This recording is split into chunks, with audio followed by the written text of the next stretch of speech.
Hello friends, welcome to this video on polynomials. In this session, we will learn about division of polynomials and remainder theorem. Friends, you might be familiar with the term remainder. Do you remember where you have heard it? Generally, when we divide a number with another number, we get a remainder, which at times can be 0. For example, if we divide 8 by 4, we get the remainder as 0. Whereas, if 10 is divided by 4, the remainder is 2. We can also represent this process as 8 is equal to 4 multiplied by 2 plus 0 and 10 is equal to 4 multiplied by 2 plus 2. And we can say dividend is equal to divisor multiplied by quotient plus remainder. It is important to note that when a number divides the other number completely, then it is called the factor of that number. Here, 4 is the factor of 8. We can do something similar with polynomials also. Let's first see how a given polynomial can be divided by a linear polynomial. Let's start. Find the remainder obtained by dividing the polynomial 3x squared minus 7 minus 5x by x plus 1. Our first step is to arrange the terms in the polynomial in descending order of their power or degree. That is, starting from the term with highest power to the constant term. Now let us solve using the division method. In the second step, we will focus only on the first terms of both dividend and divisor. Here, the first term of the dividend is 3x squared and the first term of the divisor is x. Now, if we divide 3x squared by x, we will get 3x. This is what we have to keep in mind each time. Now, place 3x in the quotient and multiply 3x by all the terms of the divisor.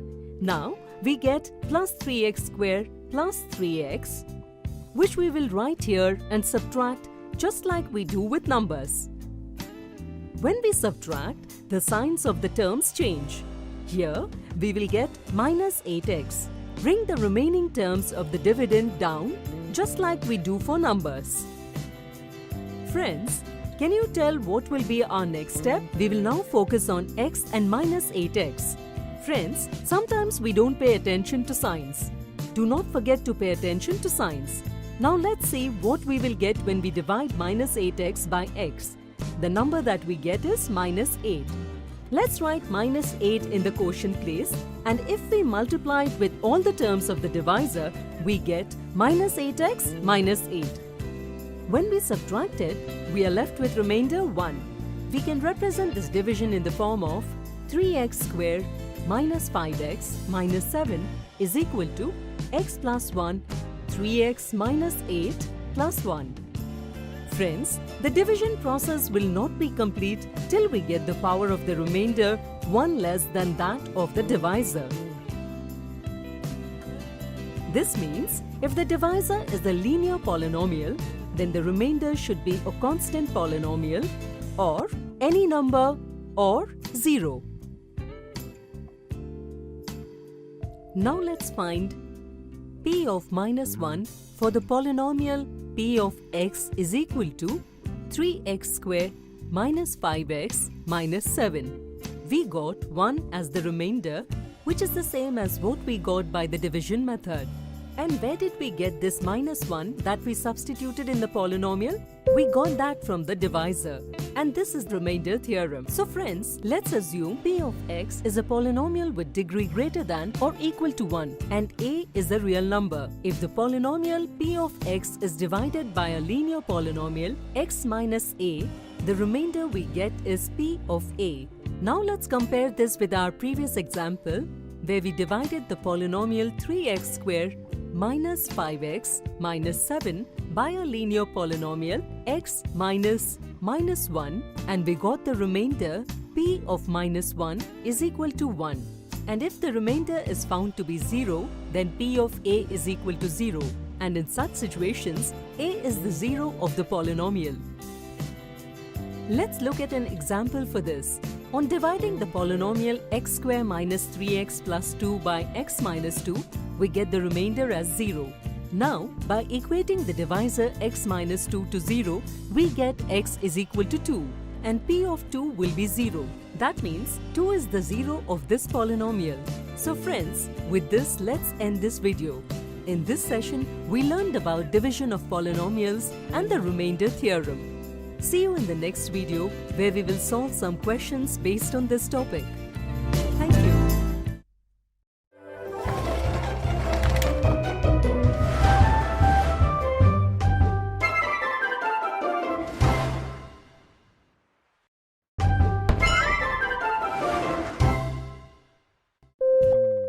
Hello friends, welcome to this video on polynomials. In the previous video, we learned about division of polynomials and remainder theorem.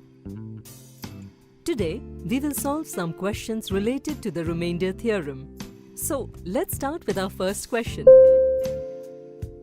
Divide the polynomial 8x cubed plus 2x squared minus 5x minus 7 by a linear polynomial 2x minus pi to find the remainder. We have to first ensure that the given polynomial is arranged in the descending order of its powers. Yes, this polynomial is in descending order. Now, write it in the division format. While writing, be careful and take the linear polynomial to the divisor place and the polynomial with higher powers to the dividend place. Friends, don't get worried looking at it. We just have to follow the steps discussed in the previous video. Now let's start the division. To begin with, we will focus on the first terms of both polynomials. When we divide 8x cubed by 2x, we will get 4x squared. We will write this in the quotient place. Now multiply the quotient with all the terms of the divisor and subtract the product from our polynomial. On subtracting, 8x cubed minus 8x cubed will become 0 and 2x squared plus 4pi x squared will add up to form 2x squared plus 4pi x squared. We can take 2x squared common and write it as 1 plus 2pi multiplied by 2x squared. With this, we will carry the remaining terms of the dividend with their signs below. Now again, divide 1 plus 2pi multiplied by 2x squared by 2x and see what we will get. We will get 1 plus 2pi multiplied by x, which we will write in the quotient place and multiply it with the divisor. When we multiply 1 plus 2pi multiplied by x with 2x, we will get 1 plus 2pi multiplied by 2x squared, and on multiplying 1 plus 2pi multiplied by x with minus pi, we will get minus pi plus 2pi squared multiplied by x. Friends, while subtracting, the first term will reduce to 0, but we will have to give proper attention to the remaining terms. From minus 5x and plus pi plus 2pi squared multiplied by x, we will take x as common and we will write everything else in brackets, which will be pi plus 2pi squared minus 5 multiplied by x. Now we are left with minus 7, which we will bring down. We will repeat the same process until we get a constant polynomial or 0 as the remainder. Divide pi plus 2pi squared minus 5 multiplied by x by 2x and we will get pi plus 2pi squared minus 5 divided by 2. We will write this in the quotient. Now multiply this term with the divisor and subtract the product so obtained from the polynomial. On multiplying, we get the first term because we have done the calculations keeping that in mind. On multiplying with minus pi, we will get minus pi squared plus 2 pi cube minus 5 pi divided by 2. On subtracting, the signs will change and we will get the remainders minus 7 and pi squared plus 2 pi cube minus 5 pi divided by 2, which together will become pi squared plus 2 pi cube minus 5 pi divided by 2 minus 7.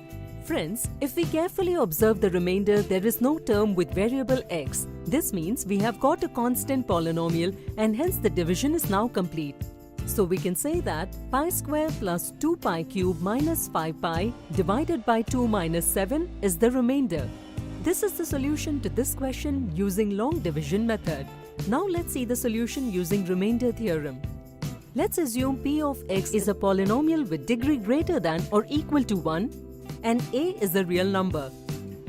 If the polynomial p of x is divided by a linear polynomial x minus a, the remainder we get is p of a.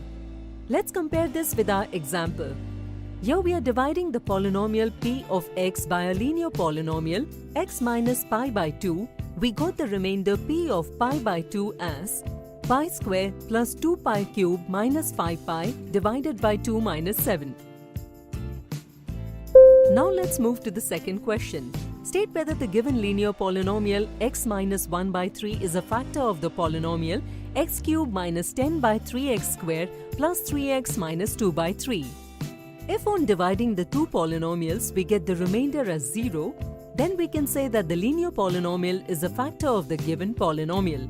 But how to find the remainder without carrying out the division procedure? Yes, we can. If we equate the linear polynomial with 0, we will get the value for x. Now, on substituting the value of x in the given polynomial, we can determine its remainder. So let's do it. On equating x minus 1 by 3 to 0, we will get the root of this equation, that is x is equal to 1 by 3. And now we will find p of 1 by 3.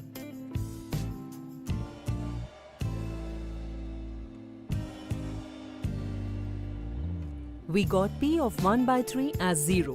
What does this mean? This means x minus 1 by 3 is a factor of the polynomial x cube minus 10 by 3x square plus 3x minus 2 by 3. So friends, with this let's end our video. In this video, we solved a few examples related to the remainder theorem. See you in the next video with some more interesting questions. Thank you.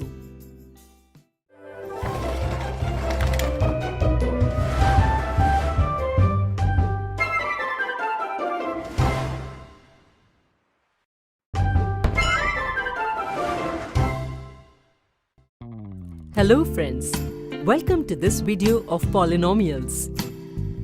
Today, we will learn some interesting facts about remainder theorem. In our previous video, we have already learned how to divide polynomials using the division of polynomials method. So let's solve a question related to it. Divide the polynomial x cube minus 2 by a linear polynomial x minus 1. What are we doing first? Let's write the polynomial in the descending order of its powers. Is the polynomial in descending order here? Yes, but if we look closely, we will notice that terms with x square and x are missing. In such a situation, we can write those terms by taking their coefficient as 0. And now, solving this would be easy. We have partly solved this question for you. Fill in the remaining blanks. You may also pause the video to solve this question. So friends, we hope you could solve this question easily. We end this video here. See you in the next video with a new topic.